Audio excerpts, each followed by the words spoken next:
Assalamualaikum warahmatullahi wabarakatuh. Selamat pagi. Kita berjumpa lagi di materi PJJ kali ini.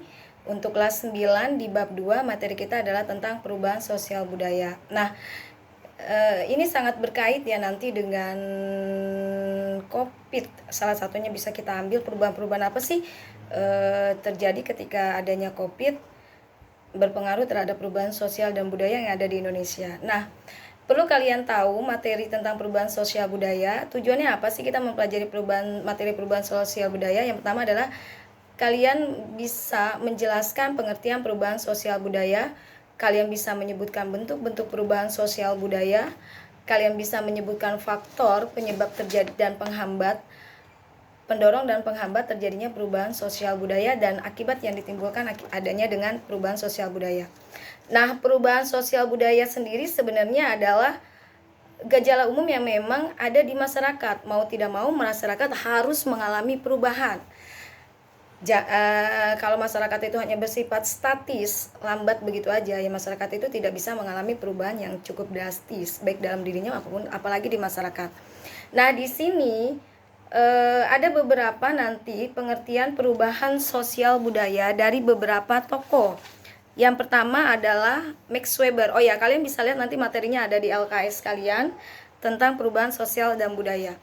Menurut Max Weber dalam bukunya Sosiologi Waiting, perubahan sosial budaya adalah perubahan situasi dalam masyarakat sebagai akibat dari adanya ketidaksesuaian unsur-unsur di dalamnya.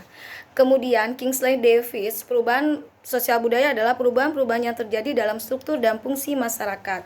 Kemudian Pasudi Suparlan, wujud perubahan dalam struktur sosial dan pola hubungan sosial.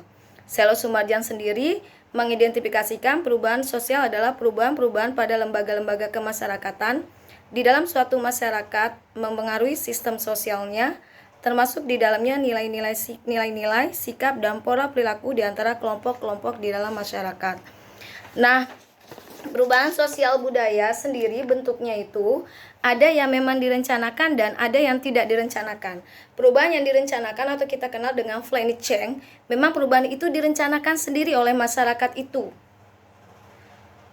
Seperti pembangunan. Tapi kalau perubahan yang tidak direncanakan atau unintended change, perubahan itu terjadi di luar kehendak masyarakat. Seperti apa? Terjadinya bencana alam, gempa bumi, longsor, ataupun yang lain. Akhirnya kan mau tidak mau masyarakat akan mengalami yang namanya perubahan sosial budaya. Seperti apa? Yang awalnya punya rumah karena ada bencana, tidak. Yang awalnya ekonomi mereka meningkat ketika ada perubahan sosial budaya yang memang tidak direncanakan, akhirnya menurun. Seperti COVID sekarang ini. Yang awalnya mereka bekerja, kemudian tiba-tiba terjadi sebuah wabah, akhirnya mereka menjadi pengangguran. Nah, kemudian ada perubahan sosial budaya secara lambat dan secara cepat. Kalau lambat, itu perubahan itu memerlukan waktu yang lama dan melalui tahapan-tahapan yang saling mengikuti secara lambat. Nah, kalau yang cepat, itu perubahan itu memang istilahnya memang dilakukan secara cepat dan harus berubah.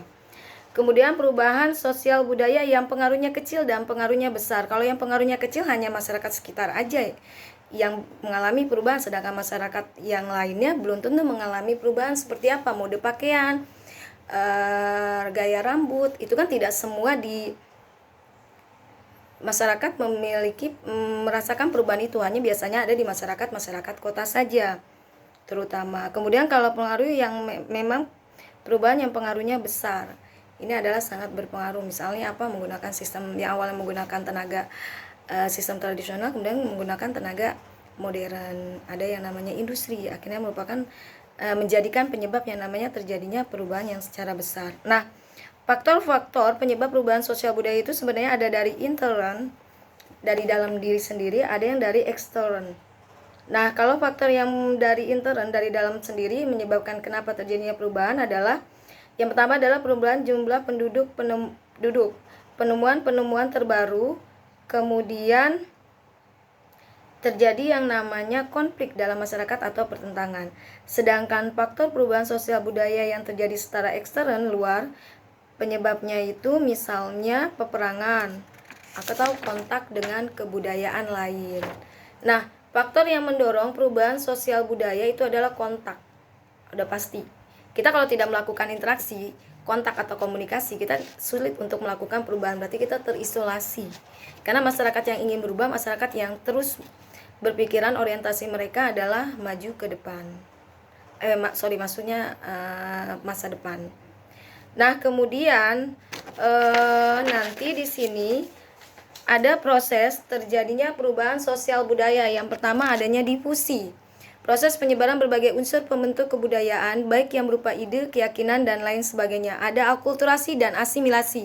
Akulturasi dengan asimilasi ini mempunyai pengertian yang hampir sama. Cuman bedanya, pengertiannya itu adalah akulturasi itu dengan asimilasi sama-sama bercampurnya dua kebudayaan asing menjadi satu. Cuman bedanya, akulturasi itu kebudayaan asli tidak hilang, malah bercampur.